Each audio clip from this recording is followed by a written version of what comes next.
em briga, né? E aí vocês sabem que no direito, quando entra nessa parte do litígio, existe uma coisa que é muito mais importante do que qualquer coisa e é a primeira coisa com que a gente deve se preocupar sempre: a prova. Como é que se prova isso? Você sabe como é que antigamente se provava a autoria de letra de música? O escritor, né, o artista que fazia a música, dobrava o papelzinho, botava aquelas, como é que é, a velhinha derretida, aquela para fechar, naquele mesmo papel onde a música estava escrita, né? E mandava para ele mesmo pelo correio. Aí ia ficar com a data do, né? Para provar que aquela música era dele. Então, assim, o campo da prova no direito, nas artes visuais, a gente vai cair nos curadores, a gente vai cair nos historiadores, a gente vai cair assim, no corpo técnico especializado, e aí a gente sabe que todas essas questões, eu digo sempre, antes de fazer direito, eu fiz jornalismo, né? Não cheguei a concluir o curso. A imparcialidade no campo do direito e do jornalismo é um mito, né, gente? A gente sabe que as coisas todas elas tendem para um lado, não tendem para o outro naturalmente. Então, assim, o que é importante que vocês gravem disso? O quanto mais formalizado, e aí voltamos lá para o início da minha fala, quanto mais formalizada estiver a produção de vocês, com portfólio, com registro, com foto, emprestou a obra para uma galeria, faz um recibinho, te entreguei a obra assim, com a fotinho, recebi a obra de volta assado. A gente evita chegar lá na frente, quando vai estar com uma situação, entre aspas, de disputa, de litígio, não ter prova de nada do que a gente está alegando. E aí, às vezes, a gente perde, não é porque a gente não tem razão, mas é porque a gente não conseguiu demonstrar. Então, eu acho que agora eu vou concluir a minha fala para deixar para perguntas. Eu quero ter deixado essa pulguinha atrás da orelha de vocês. Primeiro, nem tudo que a gente acha que é um absurdo, meu Deus, reproduzir, usar minha obra é proibido.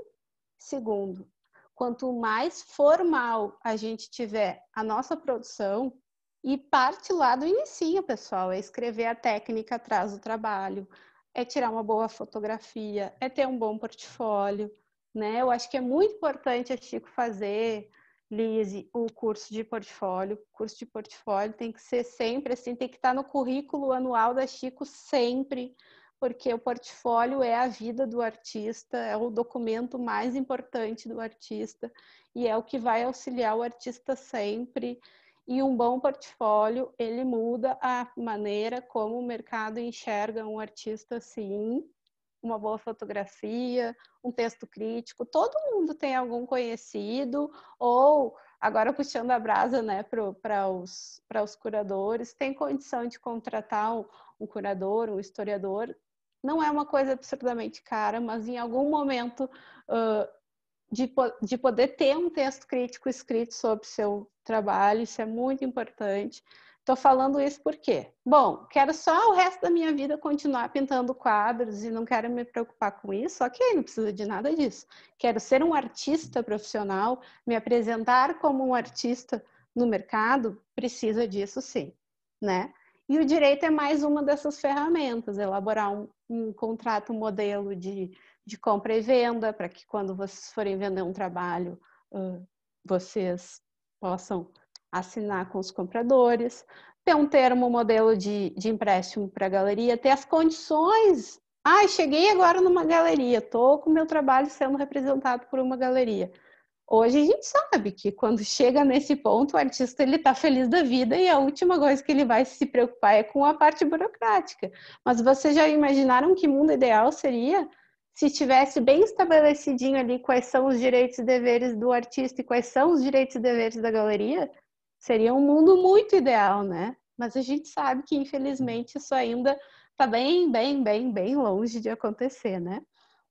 Então, eu queria terminar minha fala primeiro agradecendo a Liz e a Chico, né, por essa oportunidade de estar conversando com vocês. E segundo, deixando essa pulguinha, assim, dessas coisas para vocês pensarem. Eu li um artiguinho aqui para vocês da Lei 46, vocês viram que não é nada difícil de entender, né? Vão ler a lei autoral, é importante, e vejam o direito como uma ferramenta de profissionalização do trabalho do artista. Invistam num bom portfólio e invistam em boas fotografias do trabalho. Aí vocês vão estar começando a poder dizer: sou um artista profissional, né? Acho que é isso, pessoal. Obrigada pela dica. Realmente é muito importante ter um curso de portfólio. Vamos montar isso. Tá? Então, gente, já tem uma pergunta da Simone no chat. Simone, tu quer fazer a tua pergunta ao vivo? Deixa eu só comentar aqui. O José Francisco Alves, que está acompanhando aqui com a gente, eu acho que todo mundo aqui conhece o Chico, é o nosso super, hiper, master queridão. Nessas questões de disputas de direitos autorais, ele é muitíssimo mais atualizado do que eu, porque ele fica o tempo inteiro indo atrás e vendo, e né, faz mais parte do dia a dia dele. Então, ele está nos ajudando aqui no chat. No caso do Eduardo Vieira da Cunha, que a gente ficou com dúvida. Então, assim, querem saber atualizações sobre disputas judiciais de direitos autorais? Consultem José Francisco Alves.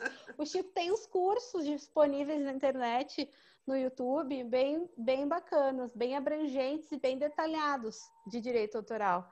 Vale a pena também. Tem tudo disponível, né, Chico? Tem, sim, tem.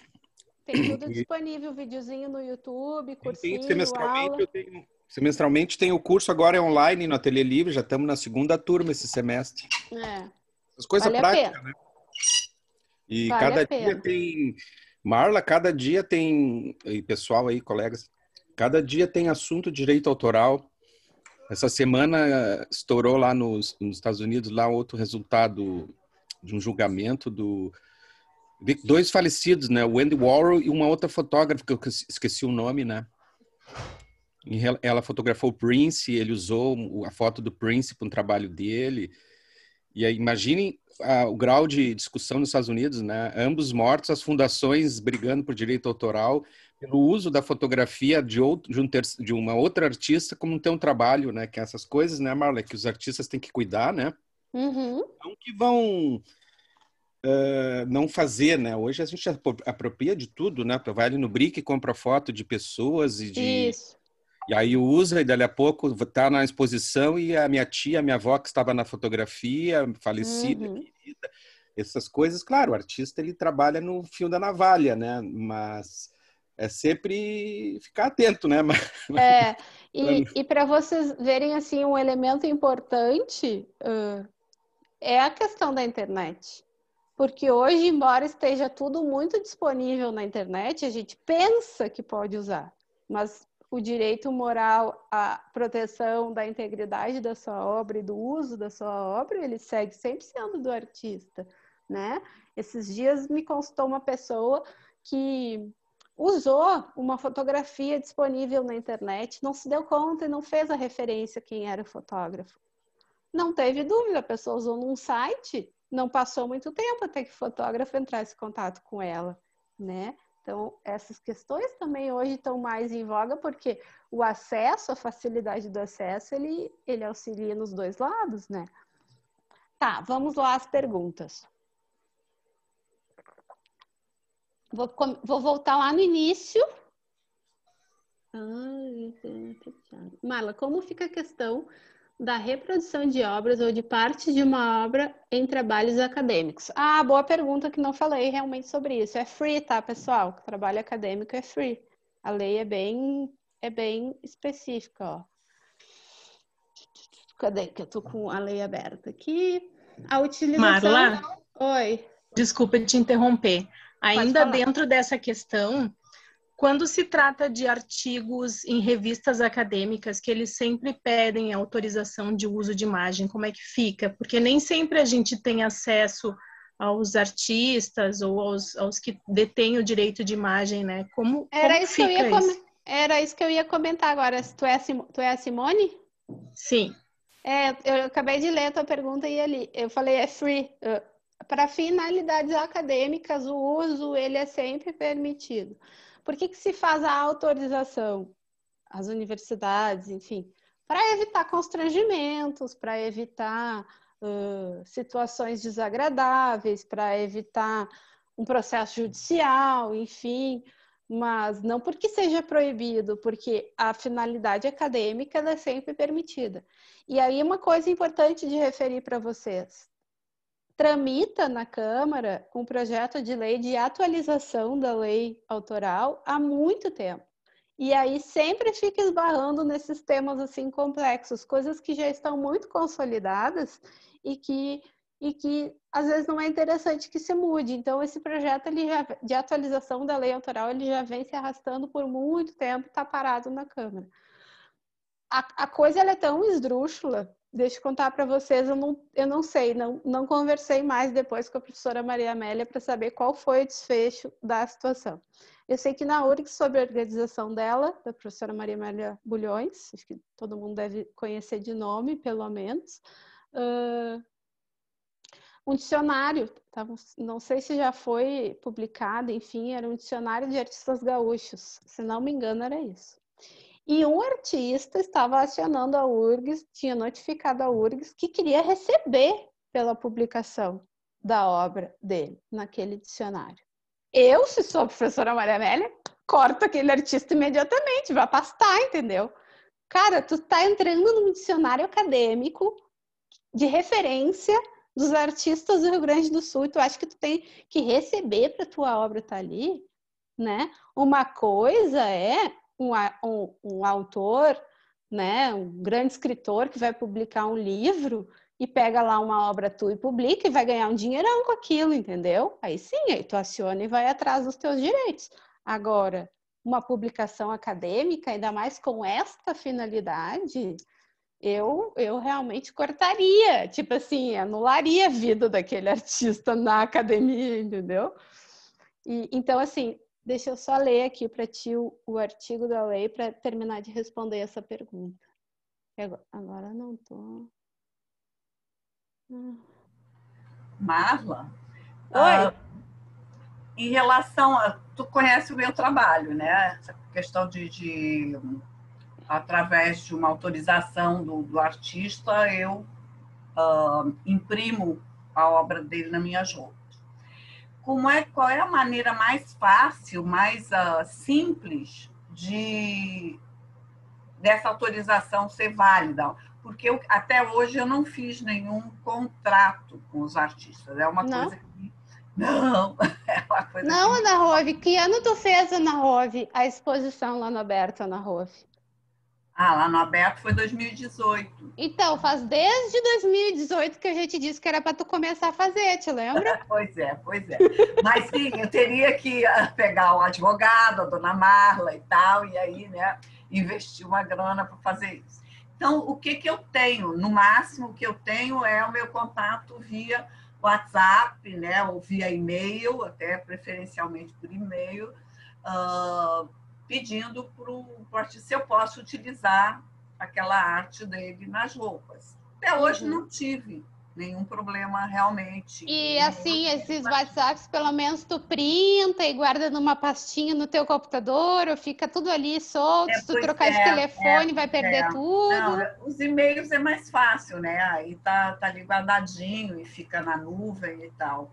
Mas por WhatsApp não tenho feito essas coisas. Mas eu queria saber justamente isso. Quer dizer, é válido se eu pegar um WhatsApp em que o WhatsApp, sim. Ana, pode o WhatsApp usar. Hoje ele já serve até como meio de intimação judicial. O WhatsApp hoje ele já... Eu discuto muito isso, sou muito contra isso. Essas questões mais formais do direito, tu vai ler pelo WhatsApp, entendeu? Porque tu teria que periciar primeiro aquele WhatsApp para saber realmente a validade daquilo. Não estou falando nesse teu caso, estou falando de casos que se usam em questões judiciais assim, muito complexas e que se usa o WhatsApp como meio de intimação. Intimação é um ato muito formal no direito, né? Não poderia ser assim, né? Teoricamente, eu estou protegida se eu guardo o WhatsApp em que o artista diz...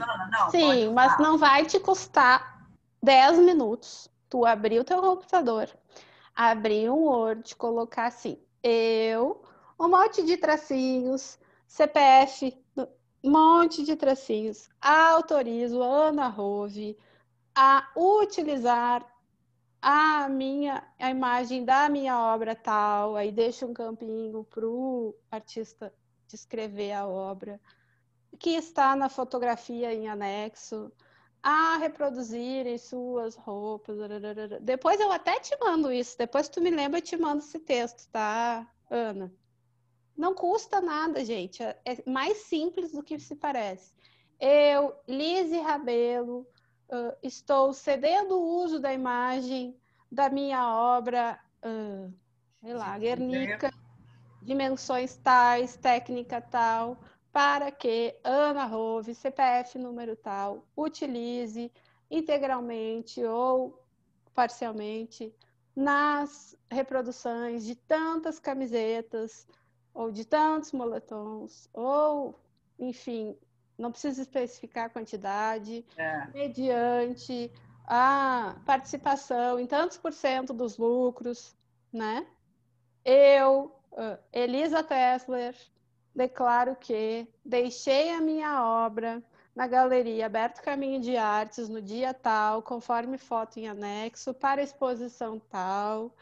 Eu, Miriam Topolar, eu, Aberto Caminho de Artes, declaro que devolvi para Miriam Topolar a obra tal, no estado tal, com anuência, ciência tal. Quem já fez exposição lá com a gente no Aberto sabe que eu faço esse terminho para todo mundo, né? Às vezes eu esqueço, às vezes eu fico papeando com o artista e esqueço.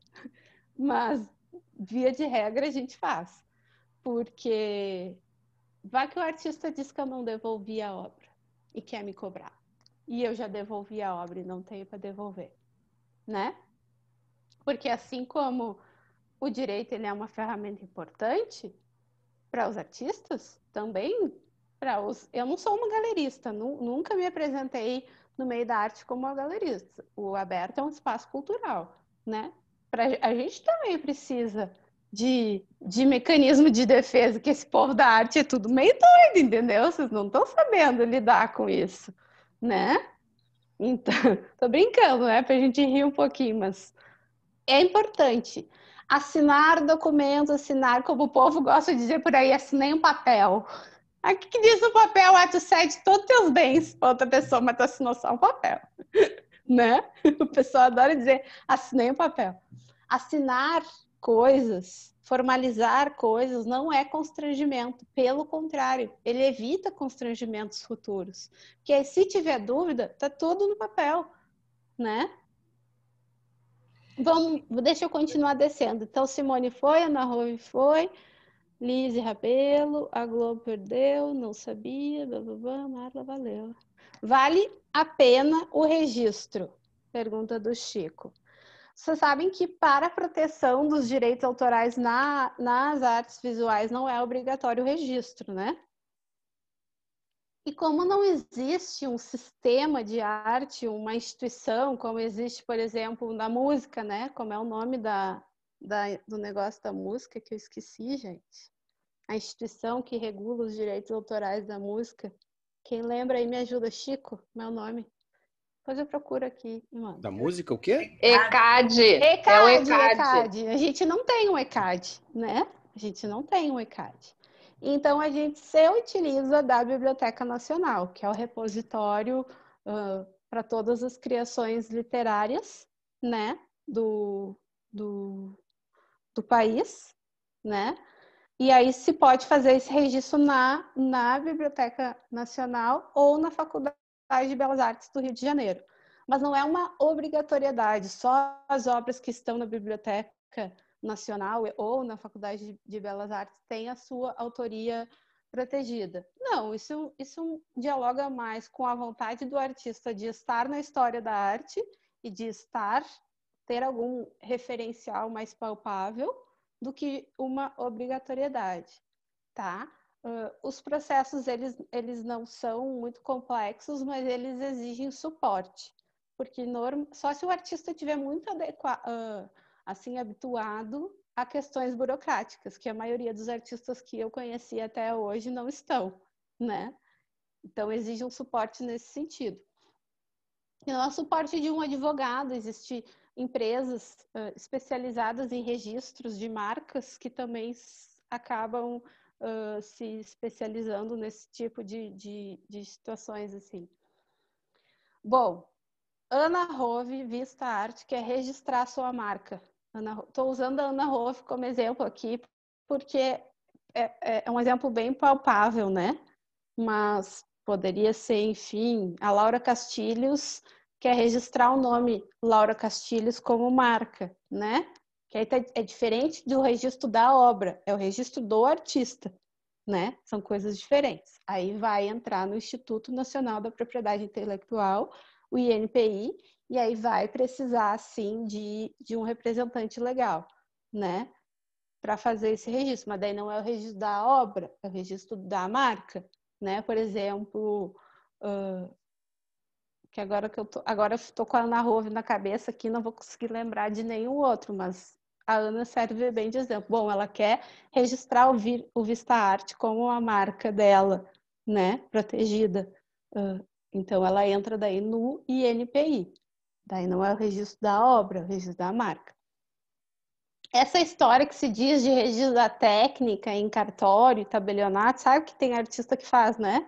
A gente teve aí há pouco tempo, não vou citar nomes, mas vou falar a história, talvez alguns saibam quem é, talvez um artista que se disse que tinha desenvolvido uma técnica, que tinha exposto no Louvre, que tinha ganho prêmio no Louvre e que tinha um documento de registro daquela técnica e foi lá, na verdade, fez uma declaração, né, uma ata notarial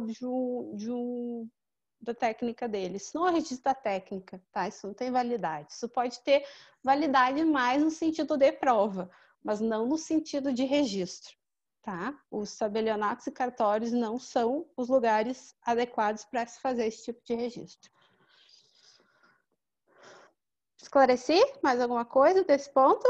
Nesse caso, significaria que se ele tivesse registrado a técnica, quem vai fazer uso da mesma técnica teria que pagar pro cara. É uma coisa esdrúxula, entendeu? Aí a gente teria uma vedação à liberdade artística, porque daí cada um que pintasse de um jeito ia dizer que aquele jeito é só ele que pinta, entendeu? E o outro ia ter que... Não existe isso, né, pessoal? Não tem isso, não existe, né? Mas é só para deixar claro para vocês que já chegou até mim um documento como se fosse um registro da obra de arte, que na verdade era uma ata notarial, né? Um documento de tipo uma escritura num tabelionato, num cartório. Isso não tem validade como registro de obra de arte, né? Então não gastem o dinheiro de vocês fazendo isso, que não tem validade, né? Domínio público. Boa pergunta também. Porque existem duas coisas importantes de serem diferenciadas, o que é domínio público e o que é arte em espaço público. São duas coisas diferentes. Domínio público. Nas artes visuais, aí até o Chico Alves pode me ajudar melhor a responder isso para vocês, porque realmente eu não sei. Porque na música, por exemplo, a gente sabe que tem aquela história dos 70 anos, né? Mas nas artes visuais, uma obra cair em domínio público, eu teria que realmente... Marla. É o mesmo? É os 70 anos também? 70 anos após o ano lá o 1º de janeiro lá da morte? Pessoa, né? 70 anos e mais dias ali, enfim. Sim, da morte do artista. Aí a gente pode pegar a obra de arte e fazer o que quiser, né? Botar em rótulo de vinho, comercializar, vender, fazer loja, fazer o que quiser, sem autorização, né? Então, contar, assim, o artista morre em novembro de 2021. A partir de 1º de janeiro de 2022, se conta 70 anos mais um dia, entendeu? Aí a obra cai em domínio público. Diferente de obra em espaço público, né? Que muitas vezes se confunde com a obra estar free, né? De poder, porque ela está sendo exposta na rua, porque ela está na internet, a gente poder fazer o uso indiscriminado. Contei para vocês que não é bem assim. Esses tempos fiz consultoria para uma pessoa que usou uma fotografia que estava na internet. Ela resolveu fazer o acordo e indenizar o artista para evitar processo judicial. Mas o artista poderia sim acioná-la, primeiro porque ela não deu os créditos e segundo por conta da proteção na esfera moral, da integridade do uso da obra, que não foi autorizado, não foi previamente autorizado. Então, não é bem assim a obra estar em espaço público, ela poder ser utilizada indiscriminadamente. O Celopax mesmo, eu lembro quando ele expôs com a gente lá no Aberto, ele estava numa disputa com uma agência de publicidade que gravou todo um comercial, tipo, conceitual, com o painel dele no fundo. E, tipo, primeiro nem deram o crédito da campanha, e aí depois, bom, arte urbana, gente, é um mundo todo atípico. Eu conheço um pessoal da Universidade Federal do Paraná que pesquisa muito sobre isso, sobre arte urbana, esses murais, e realmente ainda tem muitas coisas que têm interpretação para vários lados, mas assim, o que vocês precisam gravar disso é que sim, mesmo a obra estando em espaço público, o artista pode e deve fazer a proteção à sua obra. Tínhamos o Sindicato dos Artistas Plásticos filiado à Unesco. Tem algum valor?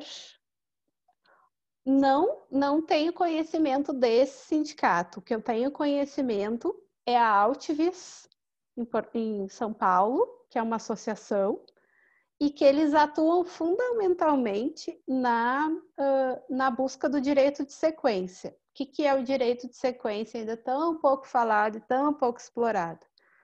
A Graça Craide vendeu o trabalho dela para o Zé da Silva por R$100. O Zé da Silva passou-se muitos anos, a Graça Craide ganhou muita expressão, o trabalho dela passou a ser muito reproduzido e tal, o trabalho dela se valorizou. E o Zé da Silva vendeu o trabalho dela por R$500. Em tese, e a lei garante, ele teria que pagar um percentual para a Graça Craide, que se não me engano, de cabeça agora não estou me lembrando, é 10% sobre a diferença, sobre os R$400.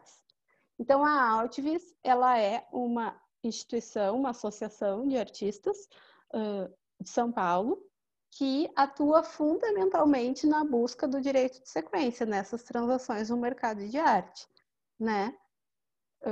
De buscar realmente os lucros dos artistas.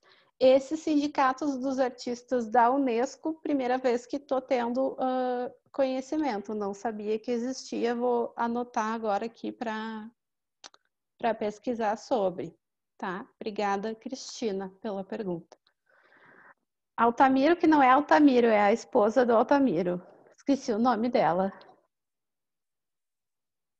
Marla, eu vendi algumas fotografias... Como? Carla, quase me achará. Carla, tá. Vendi algumas fotografias impressas. Junto com as fotografias, eu enviei um certificado de autenticidade com o nome da obra, um código de identificação, dados dos compradores, o que eles podem e o que eles não podem fazer com as fotografias. Minha pergunta.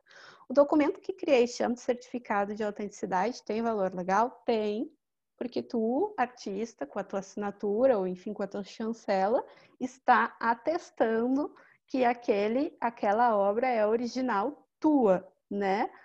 Hoje em dia, inclusive, existem mecanismos de empresas que fazem isso, que vendem certificados de autenticidade para as obras, com toda uma etiquetinha, né, para tu colocar na obra, enfim, tem algumas empresas que fazem isso aqui. Com rastreabilidade, né, provavelmente. Oi?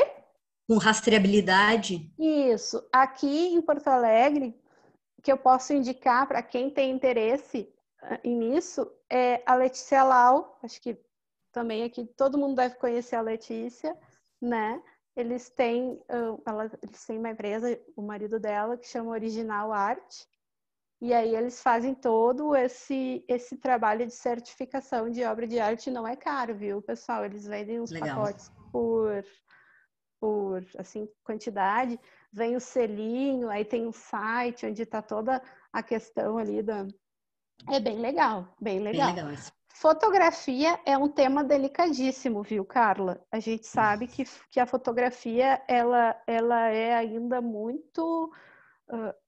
São questões muito tênues. Tudo vai depender sempre de prova e de discussões e de contextualizações. A fotografia ainda ela é mais complexa, né?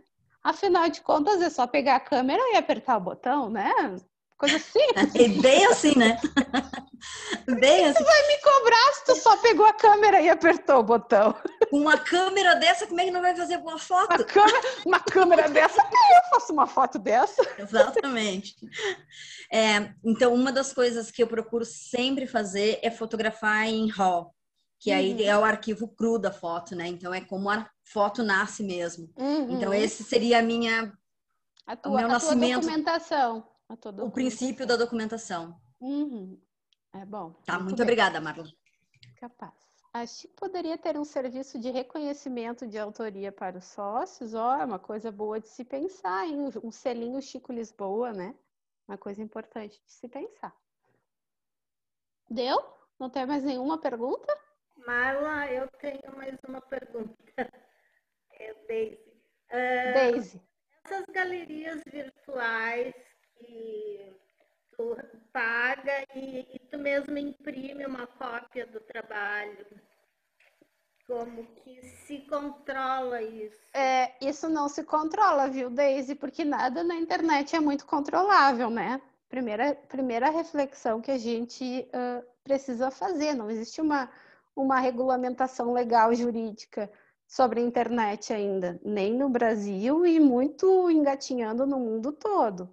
O que se tem hoje, olha que interessante, são grandes acervos no mundo inteiro disponíveis na internet, fotos de alta qualidade. A pessoa pode imprimir, fazer um pôster, fazer uma reprodução, né? Então, vai muito da... como eu gosto de dizer, é uma faca de dois legumes, né? Porque ao mesmo tempo que tu está trabalhando com a questão do acesso à arte, que é muito importante. Hoje eu tenho a experiência no aberto de as pessoas pararem na porta e perguntar se podia entrar, se tinha que pagar para entrar, a porta estando aberta. Então, assim, o acesso à arte pelo público em geral, ele ainda é um mito, né? As pessoas acham que num museu, numa galeria, é só para quem tem dinheiro, para elite, enfim. Ainda tem, infelizmente, esse mito. Então, à medida que os acervos estão sendo disponibilizados na internet, a gente amplia esse leque. Mas, como disse o Chico, é tudo no fio da navalha, né? Porque aí, eu não preciso mais comprar a obra. Eu vou lá, pego a foto em alta, levo numa gráfica, imprimo, faço um pôster, ou imprimo em Canva, fica em tela e boto na minha parede, né? Então... Mas elas fazem um contrato com os artistas, né? As galerias, provavelmente, sim. Eu ainda não tive contato com, né, nenhuma galeria virtual, né? O que eu tive contato agora o ano passado foi o Ricardo participou de uma exposição numa galeria em São Paulo, em que, claro, daí como não tinha possibilidade de visitação, a exposição era toda virtual, tu podia passear pela galeria e ver as obras e ver a montagem, enfim, parar, ver detalhe da obra, tudo realmente muito, muito bem feito, né? Infelizmente, a gente ainda tem que admitir que São Paulo é outro mundo em relação às artes, né? É outro mundo até de Rio de Janeiro, de outros lugares. São Paulo realmente é muito diferenciado, né? Então, assim, foi a experiência que eu tive com questão virtual. Mas eu acredito que deva ter uma dificuldade. Porque, por exemplo, assim, vou falar para vocês o que eu estou acostumada a trabalhar. Existe um portal no Brasil muito facilitador da vida dos advogados que se chama Jus Navegante.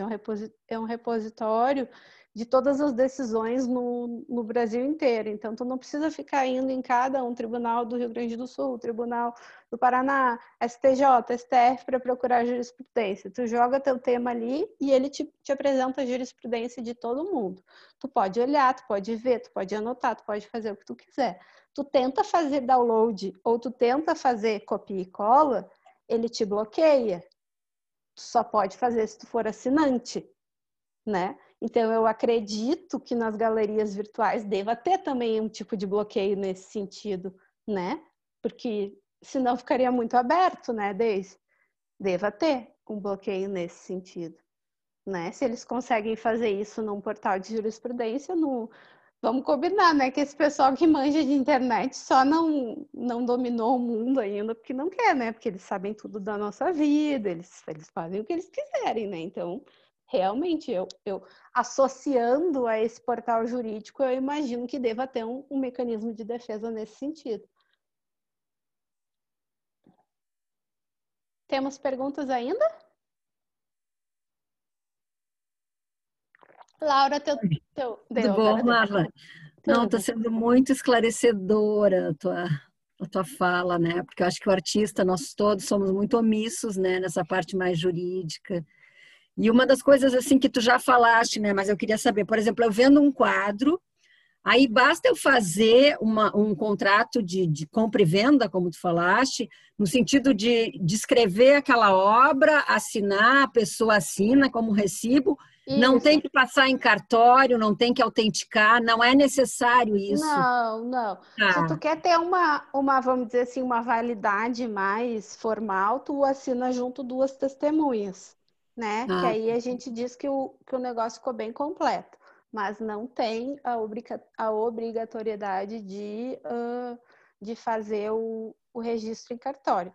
Mas reconhecimento de firma, nada disso precisa. Não.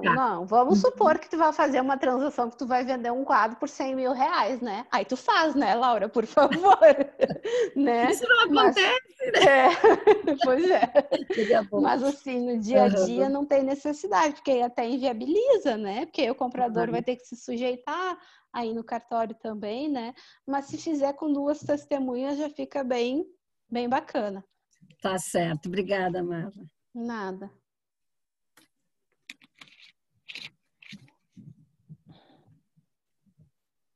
Deu? Encerramos?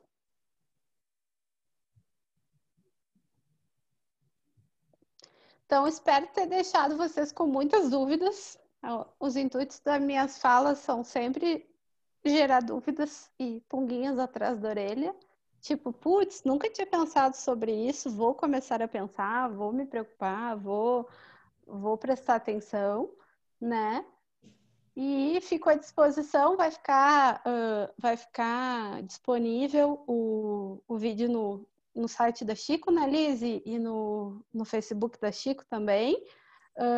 Vai. Eu deixo à disposição também o e-mail abertoartes@gmail.com para quem quiser me fazer alguma pergunta mais específica.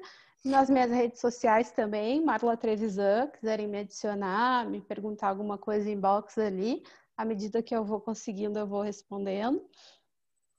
E fico à disposição aí. Vendendo meu peixe, eu trabalho também com consultoria, né, mais específica e confecção de todas essas formas de contratualização que eu falei para vocês, né? A gente tem convênio com a Chico Lisboa, associado Chico Lisboa tem 15% de desconto.